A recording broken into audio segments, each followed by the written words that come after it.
저 주님의 이름으로 성도님을 축복합니다. 저도 주님의 이름으로 사랑하는 성도님들을 축복합니다. 오늘 본문 4절에서 6절 말씀을 보시면 이렇게 말씀하고 있습니다. 내가 애굽 사람에게 어떻게 행하였음과 내가 어떻게 독수리 날개로 너희를 업어 내게로 인도하였음을 너희가 보았느니라. 세계가 다 내게 속하였나니 너희가 내 말을 잘 듣고 내 언약을 지키면 너희는 모든 민족 중에서 내 소유가 되겠고 너희가 내게 대하여 제사장 나라가 되며 거룩한 백성이 되리라. 이것이 바로 하나님의 언약의 말씀입니다. 오늘 본문 속에서 기록된 대로 하나님께서는 광야로 나온 이 이스라엘 백성들, 애굽에서 나와 광야에 도착한 그리고 시내에 도착한 이 이스라엘 백성들을 향하여 언약을 맺고자 그렇게 말씀하고 있는 것을 볼 수 있습니다. 특별히 오늘 본문 가운데서 주목해야 할 사항은 하나님께서 먼저 이스라엘 백성들을 찾아주셨다는 것입니다. 이스라엘 백성들이 하나님 앞에 부르짖으며 우리와 언약을 맺어 주옵소서 그렇게 간구하기 이전에 하나님께서 먼저 이스라엘 백성들을 찾아주셨다는 것입니다. 사실 이스라엘 백성들은 하나님과 언약을 맺을 만한 그런 백성들이 되지 못했습니다. 저들의 모습을 한번 보십시오. 저들은 언약 받을 만한 그런 자격도 없고 그런 능력도 없습니다. 작은 일에 하나님을 원망하고 하나님을 불평했던 저들의 모습이었습니다. 그럼에도 불구하고 오늘 하나님께서는 이 이스라엘 백성들을 찾아주셔서 너희와 언약을 맺고 싶다 그렇게 권유하고 있는 것을 보게 된다는 것입니다. 그러므로 하나님께서 저들을 먼저 찾아주셨다는 것은 하나님의 은혜 가운데 크신 은혜이고 하나님의 축복 가운데 크신 축복인 것입니다. 사랑하는 성도 여러분, 이처럼 이스라엘 백성들을 먼저 찾으셨던 그 하나님께서 우리를 먼저 찾아주신다는 사실을 알고 계십니까? 하나님께서는 항상 먼저 우리를 찾아와 주십니다. 그래서 우리가 알 수 없는 구원의 길로 우리의 손을 붙잡고 그 길로 인도하시고 또한 은혜의 길로 인도하여 주셔서 은혜 가운데 살 수 있도록 은총을 베풀어 주시는 것입니다. 지금 우리는 무한하신 하나님의 은혜 가운데 살아가고 있습니다. 그 은혜를 누리며 살아가고 있습니다. 그러므로 사랑하는 성도 여러분, 이 하나님의 은혜에 대하여 늘 감사하고 늘 기뻐하고 늘 송축할 때에 우리의 숨이 끊어지는 그날까지 하나님 앞에 감사의 찬송을 드림으로 이 세상에 살아가는 동안 더 크신 은혜와 더 크신 축복 가운데 살아가는 예인의 모든 성도들이 되시기를 주님의 이름으로 간절히 축원합니다. 많은 사람들이 우리가 살아가고 있는 이 세상을 향하여 불확실한 세대라 이렇게 이야기합니다. 그렇습니다. 우리는 불확실한 세대 속에 살아가고 있습니다. 무엇인가 확실하게 약속받은 것이 아무것도 없습니다. 무엇인가 확실하게 이루어진다. 그것을 보장받는 것이 아무것도 없습니다. 이렇게 불확실한 세대 속에 살아가는 이 현대인들이 사람이 사람답게 인간이 인간답게 살아가기 위해서는 반드시 세 가지의 요건이 필요하다고 많은 사람들이 이야기합니다. 이것은 여러분 심리학자들의 공통된 그러한 의견입니다. 먼저는 중요성이 필요합니다.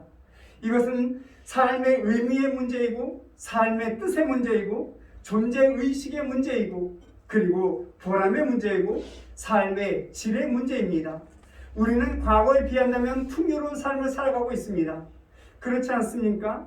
과거에 가난에 찌들었던 그 삶 우리가 기억해 본다면 지금의 이 삶이야말로 풍요롭고 넉넉한 삶을 살아가고 있는 이 사실을 우리는 부인할 수가 없습니다. 그런데 여러분, 우리는 저 옛날만큼 행복하지 못합니다. 그 옛날과 지금의 행복의 지수를 비교해 본다면 바닥을 치고 있는 것을 보게 되죠. 많은 사람들이 힘들어합니다. 힘들다고 이야기하고 어렵다고 이야기하고 심지어는 죽고 싶다고 이야기합니다. 왜 그렇습니까? 보람을 잃어버렸기 때문에 그렇습니다. 삶의 의미를 다 잃어버렸기 때문에 그렇습니다. 그래서 늘 생각합니다. 내가 왜 살아야 하는가? 내가 왜 이 땅에 존재해야 하는가? 도대체 나는 내 이웃과 내 주변 사람들에게 어떤 의미를 가지고 있는 사람인가? 그렇게 늘 생각할 수밖에 없다는 것입니다. 아이들이 조금 크기 시작하면 어거지를 부리며 떼를 쓰기 시작합니다. 왜 그렇습니까? 왜 때를 쓰고 왜 어거지를 쓰고 왜 울음을 터뜨리는 것입니까? 이 가정에서 나라는 존재가 과연 누구인가? 그것을 알고 싶은 것입니다.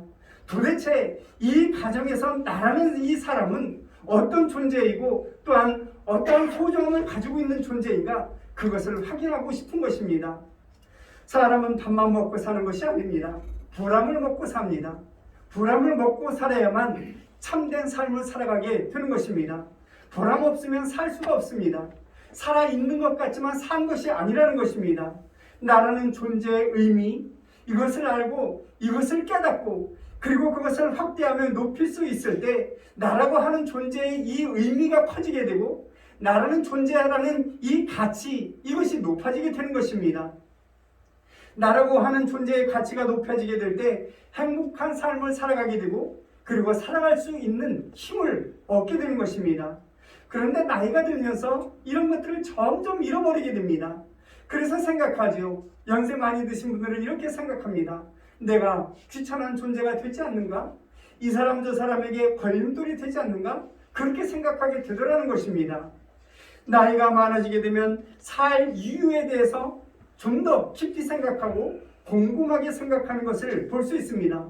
그렇다면 어떻게 해야 삶의 의미를 찾을 수 있고 어떤 조건이 우리에게 주어져야 삶의 의미를 찾을 수 있는 것입니까? 예수를 믿어야 합니다. 예수 믿는다는 것 단적으로 말한다면 그 십자가 안에서 나를 발견하는 것입니다. 예수 그리스도께서 정말 그 십자가에 죽으셨는데 그 십자가 안에 있는 나라는 존재는 어떤 존재인가? 그 가치를 발견해야 된다는 것입니다. 모든 사람들이 다 나를 외면하고 다 나를 버린다 할지라도 하나님께서는 이 세상을 사랑하시고 또한 독생자 예수 그리스도를 이 땅에 보내주시고 그 독생자 예수 그리스도가 나를 위하여 죽으셨으므로 그 죽으심에 대하여 우리는 깊이 생각하며 그 죽으심 안에서 나를 발견할 수 있는 하나님의 사람이 되어야 한다는 것입니다.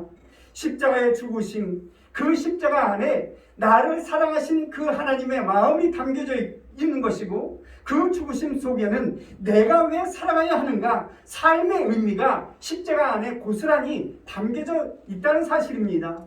예수님께서는 나를 위해 죽으셨습니다. 나와 내 이웃과 형제 자매를 위해서 예수님께서 죽으셨습니다. 예수님께서 나를 위하여 혹은 나의 형제 자매를 위하여 내 이웃을 위하여 죽으셨다는 그것은 그만큼 죽으실 만한 가치가 우리에게 있다는 것입니다. 나를 위하여 죽으셨다고 하는데 나를 위하여 죽으실 만한 그런 가치가 나에게 있다는 것입니다. 거기에 내 삶의 의미가 있고 거기에 내 삶의 가치가 있게 되는 것입니다. 그것을 확고하게 믿고 살아가는 것, 이것이 바로 예수를 믿는다, 그런 뜻입니다. 또 하나는 안정성이 필요합니다. 모든 사람들은 불안하거나 또한 위험한 것을 다 싫어합니다. 그래서 늘 위기에 대하여 고민이 많고 늘 평안과 평화를 추구하고 있는 것을 보게 되죠. 의식주 문제가 아닙니다. 문제는 정신적인 안정, 그것이 문제입니다. 이 안정을 찾지 못해서 술을 마시기도 하고 이 안정을 찾지 못해서 세상 향락에 빠지기도 하고 오락과 그리고 모든 도박에 빠지고 있는 것을 보게 되죠. 몸부림치는 사람들을 볼 수 있다는 것입니다. 안정성을 찾지 못해서 그렇습니다. 그 근심과 걱정과 불안에서 벗어날 그러한 기미가 도무지 보이지 않기 때문에 그런 것입니다. 자유의식에 따라서 근심과 걱정을 벗어버리려고 노력하지만 여러분 그럴수록 더 깊은 함정에 빠지고 있는 것을 우리는 경험해 보지 않습니까? 뿐만 아니라 거기에 그 마음속에 평안함이 결코 없다는 사실을 우리는 수없이 많이 경험해 왔습니다. 마음의 평안을 찾아서 세상 속으로 들어가 술을 마시고 마약에 빠지기 보지만 여러분 술이 깨고 마약이 깨어지게 된다면 다시 비참한 삶으로 돌아가고 있는 것을 보게 된다는 것입니다. 사람들은 자기 나름대로 마음의 평안을 찾아보기를 원합니다. 그리고 안간힘을 쓰죠. 그러나 이 세상 그 어느 곳에서도 평안과 그리고 그 안정은 찾을 수가 없습니다. 인간의 한계가 거기까지밖에 없기 때문에 그렇습니다. 그렇다면 참 안정은 무엇입니까?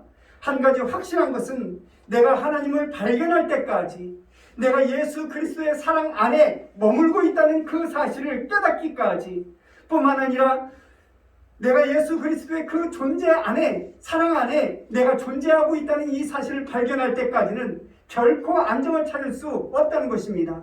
진정한 안정과 진정한 평안, 이것은 하나님 은혜 안에 있기 때문에 그렇습니다. 또 하나는 소속이 필요합니다. 여러분, 고독은 죄입니다. 인간은 고독할 수가 없습니다. 고독하지 않은 존재로 하나님께서 만들어 주셨습니다. 그럼에도 불구하고 우리는 끊임없이 고독에 빠질 수밖에 없는 것을 보게 되죠. 소속을 잃어버렸기 때문에 그렇습니다. 내가 지금 어디에 속해 있고 나는 지금 누구에 속해서 살아가고 있는가, 그것을 알지 못하기 때문에, 우리의 소속감을 잃어버렸기 때문에 그런 불안정한 삶을 살아갈 수밖에 없는 것입니다. 가정이라는 것이 무엇입니까? 친구라는 것, 그리고 공동체라는 것이 무엇입니까? 나의 소속감을 의미하는 것이 아니겠습니까? 내가 이 가정에 속해 있다, 그리고 내가 이 공동체 안에 속해 있다, 내가 이 사회 안에 속해 있다, 그런 소속감이 우리에게 있는 것입니다. 그 소속감을 찾기 위해서 끊임없이 노력한다는 것입니다. 그런데 문제는 내가 속해 있는 그곳, 그 공동체 안, 거기서 과연 내 삶의 의미를 찾아주느냐? 이것이 문제인 것입니다. 내가 세상에 있는 어떤 소속에 있다는 것, 그것은 다 부질 없다는 말씀입니다. 내가 하나님께 소유되었다고 하는 것, 내가 하나님의 큰 가정 안에서 한 식구가 되었다는 것, 그리고 그 외에 참 소속이 없다는 사실을 내가 깨닫기 이전에는 결코 그 소속감, 그 소속 안에 있는 내가 삶의 의미를 찾을 수 없다는 것입니다. 애시당초 우리는 태어날 때부터 하나님의 은혜 가운데 살아갈 수밖에 없는 존재이기 때문에 그렇습니다. 하나님의 은혜에 속한, 그리고 하나님의 은혜 안에 예속되어져 있는 우리입니다. 그 거룩한 사역 안에 내가 예속되어져 있는 것입니다. 그 거룩한 하나님의 사역 안에 내가 존재하고 있는 것입니다. 이와 같이 그 본질적인 소속을 분명히 하는 순간 나의 인격과 나의 삶의 의미와 나의 삶의 가치를 발견하게 되는 것입니다. 오늘 본문의 말씀을 보시면 애굽에서 430년 동안 노예 생활을 했던 이스라엘 백성들, 그 뇌속까지 나는 노예야 그렇게 생각했던 그 이스라엘 백성들, 그 아브라함의 자손들을 구원하는 모습이 오늘 본문에 기록되어져 있습니다. 큰 이적과 기적으로 홍해를 갈라놓으시고 이스라엘 백성들을 그 가운데 건너게 만드셨습니다. 그리고 가나안 땅에 들어가기 이전에 이 광야에 모여서 광야에서 여러 가지 훈련과 여러 가지 교육을 받고 있는 것을 보게 되죠. 왜 그렇습니까? 가나안 땅에 들어가서 새로운 삶을 살아가기 위한 준비 과정인 것입니다. 하나님께서 지금 이스라엘 백성들을 향하여 계시하고 말씀하고 교육하고 또한 여러 가지로 훈련시키고 있는 것을 보게 되죠. 그것뿐만 아닙니다. 인도도 하십니다. 그들에게 무엇인가 물어보고 너희들은 도대체 어떻게 해주었으면 좋겠느냐? 너희들의 의견은 어떠냐? 그렇게 물어보시고 하나님의 뜻을 행하신 것이 아니라는 것입니다. 주도적으로 강권적으로 이 이스라엘 백성들을 이끌어주시고 주도적으로 강권적으로 이 이스라엘 백성들을 훈련시키고 있는 것을 보게 됩니다. 그러면서 하나님께서 생각하시죠. 이 이스라엘 백성들이 언젠가는 내 뜻을 알아줄 거야. 그런 기대감으로 이 이스라엘 백성들을 지금 훈련하고 있는 것을 볼 수 있습니다. 그런데 여러분, 언제까지나 이 이스라엘 백성들이 깨달을 때까지 기다릴 수만은 없었습니다. 그래서 하나님께서는 역경이라는 이것을 이스라엘 백성들에게 주고 있는 것을 보게 되죠. 이 역경이라는 사건을 부딪힘으로 말미암아 그곳에서 인도하시고 창조적인 훈련을 시키고 있는 것을 보게 된다는 것입니다. 특별히 오늘 본문 2절 말씀을 보시면 그들이 느비딤을 떠나 시내 광야에 이르러 그 광야의 장막을 치되 이스라엘이 거기 산 앞에 장막을 치니라, 이렇게 말씀하고 있는 것을 보게 되죠. 이스라엘 백성들이 이 애굽에서 떠나온 지 3개월이 지났습니다. 느비딤을 지나고 이제 시내 광야에 머물러 있음을 보게 되죠. 이스라엘 백성들은 늘 이 광야에서 훈련받았던 것을 볼 수 있습니다. 출애굽하여서 계속적으로 광야 삶을 살았던 것을 보게 됩니다. 저들이 이 시내산에서 옮겨 다른 곳으로 이동한다 할지라도 그것이 바로 광야였던 것을 보게 됩니다. 역시 광야였고 광야밖에 없었습니다. 이처럼 이스라엘 백성들이 끝없는 광야 생활을 마친 후에야 비로소 가나안 땅에 들어갔던 것을 보게 됩니다. 여러분, 이와 같은 사실을 볼 때 이것은 천국을 향하여 달려가고 있는 우리의 삶의 모습을 그대로 기록하고 있는 것을 볼 수 있습니다. 그렇습니다. 이스라엘 백성들이 척박한 이 광야에서 삶을 살았던 것처럼 우리는 이 세상에 살아나가며 수없이 많은 고난과 역경을 그렇게 받으면서도 우리의 믿음을 지키려고 몸부림치고 있지 않습니까? 그 신앙과 그 믿음을 지키기 위해서 몸부림을 치면 칠수록 더 큰 고난과 더 큰 역경이 우리에게 밀려오고 있는 것을 볼 수 있습니다. 하나님의 자녀들도 믿음을 지키기 위해서 이 고난의 삶, 이 연속된 고난의 생활을 하고 있는 것입니다. 예수 안에서 경건해 보려고 노력하면 경건하려고 할수록 더욱더 큰 고난이 밀려오게 되는 것입니다. 그러나 여러분, 우리가 그 고난에 넘어지지 않는 것은 이 고난 뒤에 있는 하나님의 영광 때문에 그렇습니다. 이스라엘 백성들이 광야의 삶을 살아가고 그 척박한 가운데서 수많은 역경과 수많은 고난을 당했지만 그들이 소원하는 바 그 가나안 땅을 꿈꾸고 있기 때문에 그 모든 것들을 이겨냈던 것처럼 주의 백성들이 이 세상에 살아가는 동안 고난과 역경이 있지만 우리가 그 고난과 역경을 이겨낼 수 있는 힘은 이 뒤에 하나님의 영광이 있기 때문에 그렇습니다. 그래서 그 영광을 위하여 지금 우리는 몸부림치고 있는 것입니다. 사랑하는 성도 여러분, 그러므로 지금 이 어려움에 슬퍼하지 마시기 바랍니다. 지금 우리가 당하고 있는 이 어려움에 대해서 절망하지 마시기 바랍니다. 이 고난과 역경 뒤에 하나님의 영광이 기다리고 있다는 사실을 기억하고 넉넉히 이 고난과 역경을 이겨나가는 예인의 모든 성도들이 되시기를 주님의 이름으로 간절히 축원합니다. 신명기 32장 말씀을 보시면 모세의 마지막 기도가 기록되어져 있습니다. 모세는 하나님의 부르심을 받기 이전에 광야에서 하나님의 음성을 들었습니다. 하나님의 함축적인 그 말씀, 하나님의 함축적인 그 뜻을 다 들었습니다. 그리고 이스라엘 백성들에게 이렇게 말씀하고 있는 것을 보게 되죠. 신명기 32장 10절에서 12절 말씀입니다. 여호와께서 그를 황무지에서 짐승이 부르짖는 광야에서 만나시고 호위하시며 보호하시며 자기 눈동자같이 지키셨도다.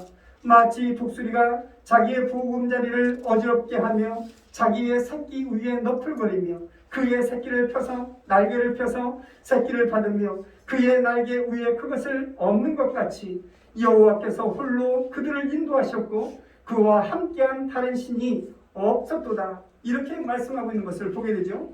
하나님의 역사하심을 이 독수리에 비교하고 있는 것을 보게 된다는 것입니다. 여러분, 독수리는 새 중의 왕이 아니겠습니까? 그는 힘도 있고 위엄도 있습니다. 그리고 용맹도 있습니다. 날아가는 그 모습, 날아다니는 그 새들 중에 독수리를 공격할 만한 새가 아무것도 없습니다. 이 독수리는 푸드덕거리며 날지 않습니다. 고고하게 두 날개를 쫙 펴고 그리고 거세게 불어오는 이 기류를 따라 그렇게 하루 종일 날 수 있는 힘과 능력을 가진 것이 바로 독수리입니다. 이처럼 이 새 중에 왕인 것을 증명하고 있는 것을 보게 되죠. 또한 독수리는 아무도 침범할 수 없는 그 절벽, 그 끄트머리에 둥지를 틀고 있는 것을 보게 되죠. 그리고 거기에서 새끼를 키웁니다. 독수리가 먹이를 향하여 급하강할 때 그 속도가 시속 180km라고 합니다. 그리고 여러분, 90km 범주 안에서 그는 왕같이 지내며 왕으로서 그 지역을 담당하고 지키며 살아가고 있는 것을 보게 됩니다. 그런데 오늘 본문의 말씀을 보시면 독수리의 날개로 너희를 업어 이렇게 말씀하고 너희를 이렇게 훈련하고 있음을 하나님께서 시사하고 있는 것을 볼 수 있습니다. 자유롭게 날 수 있는 법, 그리고 기류를 타고 하루 종일 날 수 있는 그 비법, 그리고 그 강한 날개로 만들 수 있는 그 비법을 가르치고 있다고 말씀하고 있는 것입니다. 여러분, 강한 날개는 저절로 만들어지는 것이 아닙니다. 강한 날개는 수없이 많은 훈련과 그 시련 끝에 강한 날개가 만들어지게 되는 것입니다. 욥기 23장 10절 말씀을 보시면 그가 나를 단련하신 후에는 내가 순금같이 되어 나오리라 말씀하고 있는데, 이 말씀처럼 연단 끝에 강해지게 되고 그리고 시련 끝에 강한 날개를 가지게 된다는 것입니다. 또한 독수리로서 사는 법을 가르치고 있습니다. 독수리로서 사는 법, 독수리로서 사냥하는 방법을 가르치고 그리고 둥지 트는 법을 일일이 전수하고 있게 된다는 것입니다. 그리고 독수리 새끼가 얼마만큼 컸을 때 그 독수리 어미는 그 새끼를 높은 곳에서 떨어뜨리지 않습니까? 여러분 한번 상상해 보시기 바랍니다. 독수리의 어미가 독수리의 새끼를 그 절벽 끝에서 꼭대기에서 지금 떨어뜨립니다. 그러면 여러분, 이 독수리 새끼는 어떻게든 살아보려고 날개짓하지 않습니까? 그 낭떠러지에서 떨어지는 그 순간까지 푸드덕거리며 살려고 몸부림을 칩니다. 그런데 여러분, 이 독수리의 어미는 독수리의 새끼를 떨어뜨리고 방치하는 것이 아닙니다. 높은 곳에서 빙빙 돌면서 그 새끼가 도대체 어떻게 하고 있는가? 그리고 지켜봅니다. 그리고 땅에 떨어지기 일부 직전에 급하강하여서 다시 그 날개 위에 독수리 새끼를 얹고 꼭대기로 올라가지 않습니까? 그리고 또 다시 떨어뜨립니다. 그리고 계속 이것을 반복해서 날개의 힘을 키워주게 되는 것입니다. 여러분, 위기는 위기일 뿐입니다. 독수리에게 이 위기는 강해지는 힘과 강해지는 능력이 있음을 분명 알고 있었습니다. 새끼에게 고통을 가합니다. 정말 가혹할 정도로 고통을 가하고 있는 것을 보게 되죠. 새끼 입장에서 생각한다면 이 어미가 도대체 왜 이러나? 왜 나에게 이런 고통을 주는가? 왜 나에게 이런 시련을 주는가? 나를 죽일 작정인가? 정말 나를 죽일 작정인가? 아마 그렇게 생각할 수도 있었을 것입니다. 그렇지만 그렇지 않다는 것입니다. 여러분, 손을 안 쓰면 손이 약해질 수밖에 없죠. 발을 안 쓰면 걸을 수가 없습니다. 우리가 눈을 안 쓰게 되면 여러분 시력도 약해지게 됩니다. 그리고 머리를 안 쓰게 되면 바보로 살아갈 수밖에 없는 것입니다. 결국 힘이라는 것은 이렇게 강하게 고통을 가함으로써 얻어지는 것이 바로 힘입니다. 그 힘을 강하게 고통을 가해질 때 힘을 얻게 되고 강해지게 되는 것입니다. 하나님께서 지금 이스라엘 백성들을 가르치고 있는데 독수리가 그 새끼를 가르치는 것처럼 가혹하다 할 정도로 그리고 혹독하게 고통을 가하고 있는 것을 볼 수 있습니다. 그리고 멀리 서서 지켜보고 있습니다. 도대체 어떻게 생활을 하고 있는가? 도대체 어떻게 훈련을 받고 있는가? 지켜보고 있습니다. 위에서 빙빙 돌다가 떨어지기 직전, 참으로 위험에 닥치기 직전, 그 직전에 다시 없는 것처럼 지켜보호하고 있는 것을 보게 된다는 것입니다. 여러분 상상해 보시기 바랍니다.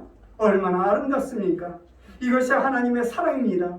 강권적으로 인도하시는 하나님의 능력과 그 사랑이 여기에 담겨져 있는 것입니다. 그 새끼가 무엇을 원하는지 물어보지 않습니다. 새끼는 대답할 것입니다. 나를 좀 내버려 두시오. 내가 알아서 날 것이고 내가 알아서 먹고 살 것이요. 그렇게 대답할 것입니다. 그러므로 새끼에게 의견을 물어보지 않습니다. 다만 저들에게 무엇이 필요한지를 너무나 잘 알고 있었다는 것입니다. 그래서 새끼가 원하는 길로 인도하는 것이 아니라 강권적으로 어미가 주관적으로 그 새끼를 인도하고 있는 것을 보게 됩니다.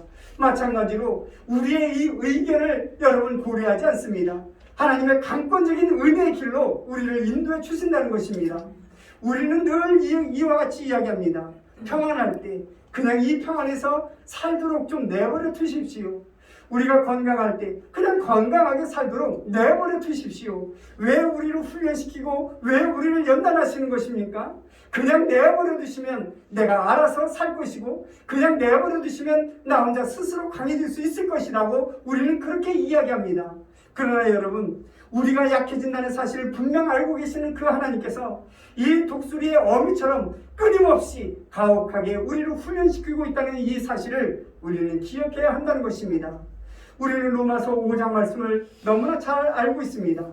환난은 인내를, 인내는 연단을, 연단은 소망을 만들어 나간다고 분명하게 말씀하고 있습니다. 소망을 이름으로 이 환난을 기뻐하라고 말씀하고 있습니다. 여러분, 나에게 엄청난 사건이 다가올 수도 있습니다. 나에게 엄청난 고난이 밀려올 때도 있습니다. 그것이 나에게 주신 하나님의 선물이라는 사실을 우리는 잊지 마시기 바랍니다.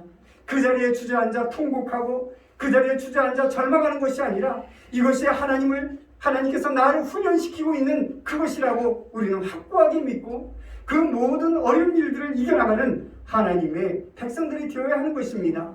이 연단 가운데 하나님의 능력이 담겨져 있고 하나님의 사랑이 담겨져 있고 하나님의 은혜가 담겨져 있기 때문에 그렇습니다. 사랑하는 성도 여러분, 하나님의 지혜를 한번 생각해 보시기 바랍니다. 나를 강하게 만드시는 그 하나님의 방법, 여기에 순종하는 하나님의 권속들이 되시기를 주님의 이름으로 간절히 축원합니다. 그래야 이 세상에 살아갈 때 강하고 담대한 하나님의 권속으로 살아가는 예인의 모든 성도들이 되시기를 주님의 이름으로 간절히 축원합니다. 오늘 보면 3절 말씀을 보시면 모세가 하나님 앞에 올라가니 여호와께서 산에서 그를 불러 말씀하시되 너는 이같이 야곱의 집에 말하고 이스라엘 자손들에게 말하라 말씀하고 있는 것을 볼 수 있습니다. 지금 하나님께서는 모세를 통하여 하나님의 언약의 체계를 강하게 그렇게 밀어붙이고 있는 것을 볼 수 있습니다.